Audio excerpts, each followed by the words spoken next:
Question है the person who agrees to insure cargo hull और freight are called. तो ये सब किसके सब्जेक्ट मैटर है? मरीन इंश्योरेंस के। मरीन इंश्योरेंस में कार्गो हॉल एंड फ्रेट्स वगैरह को कवर किया जाता है। तो जो पर्सन इनको इंश्योर करता है लाइक योर इंश्योरेंस कंपनी, वो क्या कहलाती है? तो that is called undertakers, right. Next question है the scope of production provided under the contract of insurance. तो इंश्योरेंस कॉन्ट्रैक्ट के अंदर जितना तक आपको प्रोडक्शन मिलता है, जो स्कोप है प्रोडक्शन का कि ये हम आपको प्रोटेक्ट करेंगे, उस चीज़ को क्या कहते हैं? That is condition, coverage, contribution. So answer will be coverage, कि इतना पॉलिसी का कवरेज है, डेथ कवरेज है, एक्सीडेंट कवरेज है, तो मतलब जो स्कोप है प्रोडक्शन का। नेक्स्ट क्वेश्चन देखते हैं, TAC स्टैंड्स फॉर। तो TAC stands for tariff advisory committee.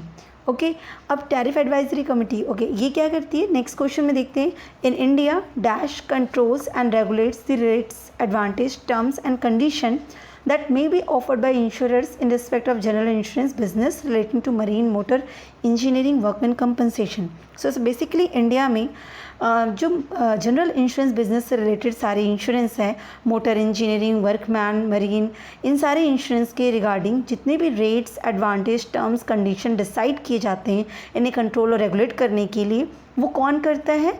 तो IRDA और TAC, GIC, LIC। तो यहाँ पे आप जनरल इंश्योरेंस कंपनी नहीं करेंगे क्योंकि जनरली लोग जनरल इंश्योरेंस कंपनी देखते ही कर देंगे, बट ये जो रेट वगैरह है इसका काम है TAC का, टैरिफ एडवाइजरी कमेटी, जो कि IRDA के अंदर ही है। तो TAC ये सारी चीज़ें हैंडल करती है। नेक्स्ट क्वेश्चन देखते हैं, dash denotes any wrongful act या wilful committed by the master और crew of the ship without the knowledge of the owner. तो उस एक्ट को जो कि ओनर, जिसका सब कुछ ये पूरा सामान है, उसकी नॉलेज के बिना शिप का जो मास्टर है या क्रू मेंबर जो शिप पे वर्क कर रहे हैं, ये लोग जानबूझ के या बाय मिस्टेक जो कार्गो वगैरह है या कुछ चीज़ें हैं उसको बाहर कर देते हैं, या है ना, तो ये चीज़ें क्या कहलाती है? मतलब कुछ गलत करते हैं, तो इस चीज़ को क्या कहेंगे? इसको हम कहते हैं बैरिट्री कहते हैं, राइट। वहीं जेटिसन कब कहते हैं? कि जब मतलब एक लॉजिकल रीज़न है कि शिप का लोड कम करना है और उसकी वजह से हमने कार्गो वगैरह को बाहर किया या इक्विपमेंट को बाहर फेंक दिया, तो उसको हम जेटिसन कहते हैं। वहीं रेस्टोरेंट क्या हो जाता था? रेस्टोरेंट उस पोर्ट को कहते थे जिस पोर्ट को जो फ्री होती थी और गवर्नमेंट उसको रेस्ट्रिक्ट कर देती है कि अब इसका फ्री यूज़ नहीं होगा, तो दैट इज़ रेस्टोरेंट। तो ये टर्म्स ध्यान रहेंगे। नेक्स्ट क्वेश्चन देखते हैं, dash is a contract between the insurer and the insured wherein the insurer undertakes to indemnify the insured against marine losses. तो उस कॉन्ट्रैक्ट का नाम बताना है जहाँ पे जो इंश्योरर है, मतलब इंश्योरेंस कंपनी, और जो पॉलिसी होल्डर है दैट इज़ योर इंश्योरेंट, उनके बीच में क्या होता है? कॉन्ट्रैक्ट होता है, और अंडरटेक्स क्या कर रहे हैं कि जितने भी मरीन लॉसेज हैं उनको इंश्योर्ड करेंगे, ठीक है। तो इसको हम क्या कहेंगे? That is called marine insurance. Next question है, fire salvage associate was incorporates in. तो फायर साल्वेज एसोसिएट्स कब इनकॉर्पोरेट हुए थे? 1925, राइट। नेक्स्ट क्वेश्चन है, the property saved from loss is known as. तो अगर कोई लॉस हो रहा था, लाइक फायर है, फायर इंश्योरेंस क्या आएगा? तो फायर के केस में तो जो प्रॉपर्टी फायर में नुकसान पहुंचा रही थी, अगर हमने उसको सेव कर लिया, है ना, तो लॉस से जिस भी प्रॉपर्टी को हमने सेव किया उस चीज़ को हम क्या कहेंगे? उसे हम प्रॉफिट कहेंगे, स्क्रैप कहेंगे, साल्वेज कहेंगे, जेटिसन कहेंगे। So answer will be salvage. और साल्वेज क्या होता है? साल्वेज मतलब रिसेल वैल्यू, है ना, जिसको आपने सुरक्षित किया। कैसे सुरक्षित किया? जो लॉस हो रहा था उससे। और जब हम इंश्योरेंस का कवरेज निकालते हैं क्लेम वगैरह के रिगार्डिंग, तो फायर इंश्योरेंस कंपनी जो होती है उसके लिए साल्वेज क्या होता है? एक रीसेल वैल्यू है, इससे उनके नुकसान जो ये क्लेम में लॉस उनको हो रहा है वो उसको उससे कवर करते हैं। नेक्स्ट क्वेश्चन है, motor vehicle act was enacted in the year. Motor vehicle act कब इनैक्ट हुआ था? देखिए, अभी लास्ट जो हमारा 5th सीरीज़ था उसमें भी हमने मोटर व्हीकल एक्ट का क्वेश्चन लिया था, और वहाँ पे हमने मोटर व्हीकल एक्ट के लिए जो आंसर लगाया दैट इज़ 1939, राइट। अब यहाँ के ऑप्शन में 1939 का ऑप्शन ही नहीं है।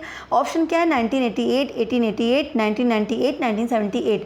सो आंसर क्या हो जाएगा? देखिए, मोटर व्हीकल एक्ट जो पहले वाला था वो 1939 था, लेकिन अमेंडमेंट के बाद जो रिसेंट जो एक्ट बना दैट इज़ व्हाट? 1988।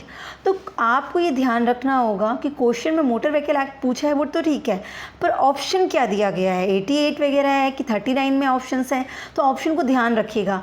दोनों एक साथ नहीं आते हैं। अगर 1939 ऑप्शन में है तो उस पर हम टिक करेंगे, और अगर 1988 है तो हम उस पर टिक करेंगे। और अगर इन केस ऐसा होता है कि 1939 भी ऑप्शन में है और 1988 भी ऑप्शन में है, तो हमारा आंसर हमेशा 1988 होगा, क्योंकि रिसेंट ये है, राइट।